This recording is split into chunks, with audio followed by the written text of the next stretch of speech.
En hér Ágúst Orri sloppinn. Og setur hann út í teig, Gabriel að koma Blikum yfir. Gabriel Snær Hansson. Aron Snær var í þessum bolta. En Gabriel Snær varamaðurinn að rjúfa hér markafurðina á Kópavogsvelli og skora mark sem gæti fleiri Blikum í úrslitaleikinn. Nei, þetta náttúrulega ekki enn. Hérna sendingin, við sjáum sendinguna út frá Ágústi hérna og vel afgreitt, en yfirsýnin hjá honum og hér bara Gabriel rétt að mæta. Eini maðurinn langa tíma var Davíð Ingvars hérna sem við sjáum hér, en vel gert hjá Gabriel að koma sér og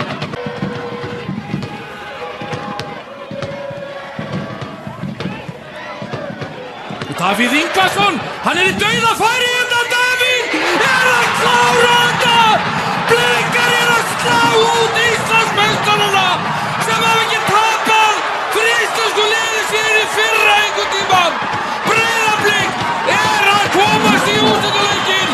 Sjáum þetta Ólaf Inga Skúlason.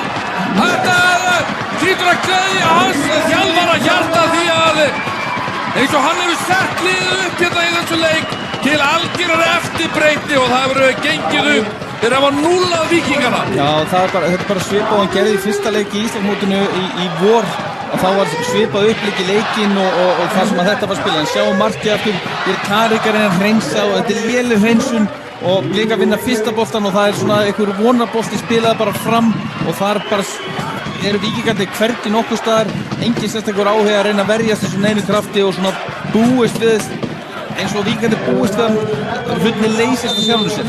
Og þetta var maðurinn sem þú vilt fá í svona stöðu, Davíð Ingvarsson með vinstri fótinn og leggur hann bara í hornið mjög fagmannlega. Aron Bjarnason og hér kemur boltinn á Ágúst Orra. Ágúst ætlar hann að skora þriðja markið, hann gerir það. Þeir eru einfaldlega að slátra Víkingum.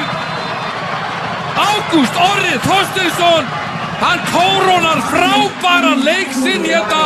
Og afgreiðslan frábær, sjáum hann hér, hann samt að skoða.